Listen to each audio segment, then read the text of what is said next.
Hello, my name is Journey. I'm here again to do another video on a repair job. I'm a Mr. Fix-It guy. Ha ha ha. Been working on a set of Monster ClarityHD Model One studio monitors. I believe they were purchased from Visions Electronics at a fairly large cost. 800 and some odd dollars compared to a set of Mackies at about $1,200 or $1,500, and they don't even come close to the Mackie 824s. Not even close. And they have the gall to charge $800 for them. Anyways, these things were not meant to be serviced. It was a bitch getting them apart. And it's been a bitch fixing them. Initial suspicions was that the one power amp was one of the STA 516Bs. The power amplifier chips was blown. It was all shorted out. So I replaced it, figuring, that's what the problem was. The amp blew. And apparently after powering it back up, it blew again. Not exactly positively sure they're blown, but they do exhibit some really strange behavior when testing from ground to output, ground to input, ground to VCC, blah blah blah. It seems to be all nearly shorted out, with some sort of resistance there. So it's possible they're not blown. Interesting thing too was that the original chip was missing exactly 5 pins, or 4 pins. 4 pins, and they were all VCC, VCC2B, VCC2A, VCC1B, and VCC1A. The other odd thing was that the VCC sign pins don't seem to be connected to anything, except I think they just got a jumper capacitor across VSS pins 33 and 34 to 35 and 36. For some reason, doesn't seem to be any connection to power on those. But the other amplifier chip is actually connected to, I believe, 48 volts coming from the main power supply. So anyways, it's a little bit difficult doing this stuff without a schematic, and with these guys, you're not going to get one. So we're doing the Luke Skywalker fly by the seat of your pants thing here. So anyways, I discovered that the 3.3 volt power supply, the regulator, was shorted between the ground and the output. So I thought, okay, there's a big problem. And if you can see it, that's what we're looking at right now. I got the offending little bastard was the main brain chip, which is the STA 309A. And they call that, what do they call that thing again? It's a digital, hold on a sec, I'll get it on the computer here. It's called, where's the data sheet? There it is. They call it a scroll, multi-channel digital audio processor with DDX. Okay, so we got 8 channels of 24-bit DDX, greater than 100 dB signal to noise ratio. That's pretty good, actually, really.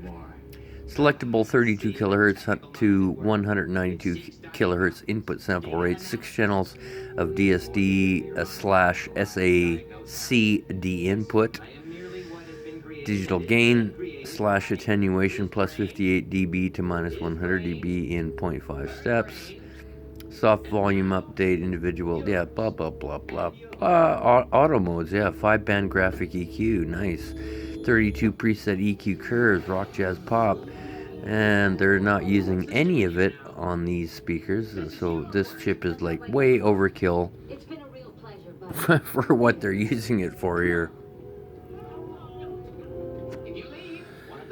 So anyways, I took that chip off, and sure enough, the short across 3.3 volts disappeared.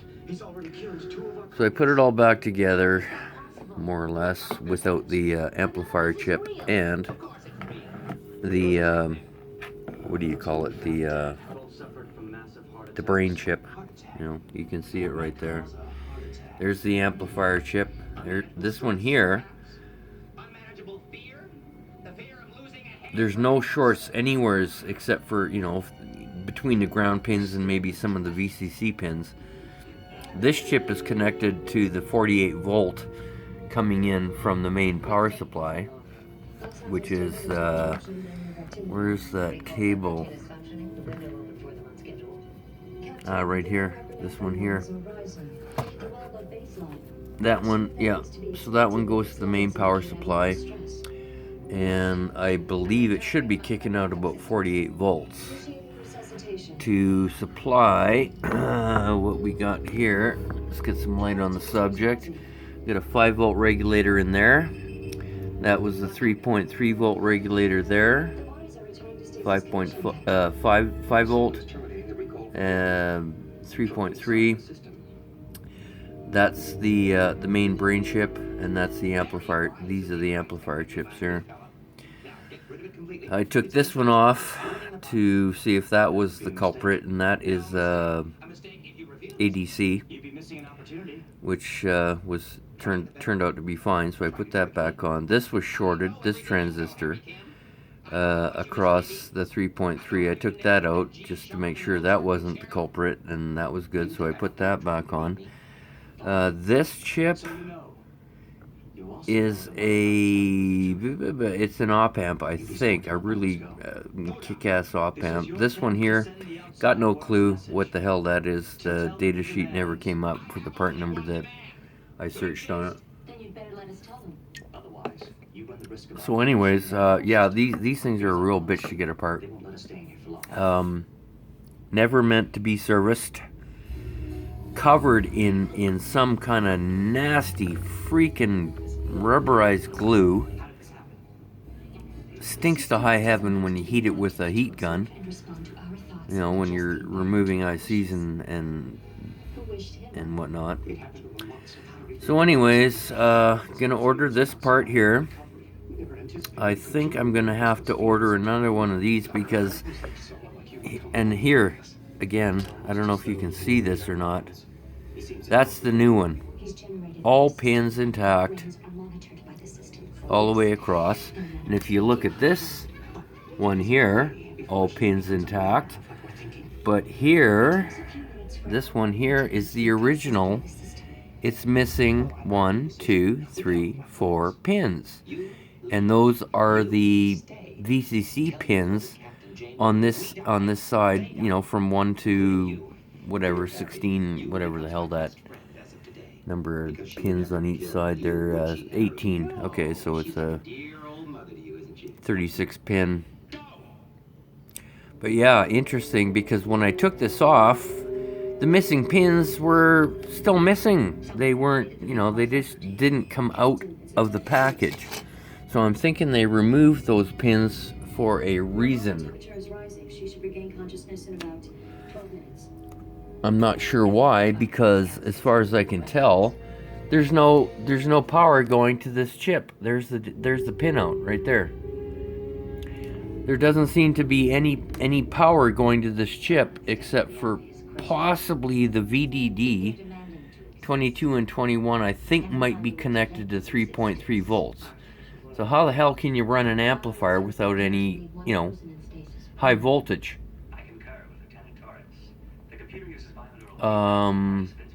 Possibility is that those pins across, those missing pins are connected here.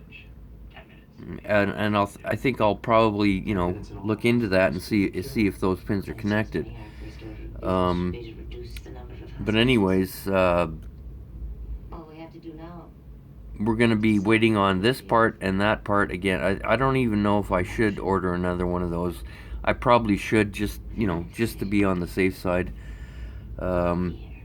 Because both of these, the original and the new one that I bought, have shorts from ground all across the inputs and the VCCs and the outputs. It's all not dead shorts, but like low resistance across them, which, who knows, might be normal. But if you measure this chip, which I think is still good, or maybe this one's bad too, who knows, I don't know. Anyways, we'll see. What I'm gonna do is I'm gonna connect power to this thing and power it up without the brain and without the this amplifier chip. So yeah, I mean, this thing was definitely messed up, because I put 2 pins across the speaker output, short, dead short. So that ain't working. You put a multimeter across these 2 pins, that's the good chip, no shorts. Okay, so that's good. So if I power this thing up, I should be able to get the 5 volts, the 3 volts, regulators getting out the right voltages, and then once I get this chip in here, I should be able to power it up and actually get sound out of this port, which is the woofer.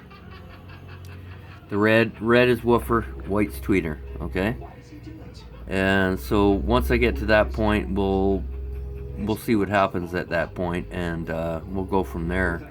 But for those of you out there with these Monster speakers, the ClarityHD Model Ones, and even possibly the Model 2s, you know, probably a lot similar, I think. You get some more information here to fix your own speakers, because let me tell you, I went Googling and there is not one video on how to repair these speakers. Not one YouTuber out there, not one electronics expert out there daring to fly by the seat of his pants and fix one of these things. But I have no fear. I will take anything apart. I just fixed a couple of microwaves. I just fixed a bunch of home theater receivers. I've got a couple of power amplifiers, integrated amplifiers to fix here. I got a $16,000 retinal camera with a bad power supply that I'm still banging my head against the wall trying to fix. No fear. So pay attention to my channel. Hopefully one of these days I might monetize it and actually make some money on clicks. So we'll talk to you soon. It's me again. Bye-bye.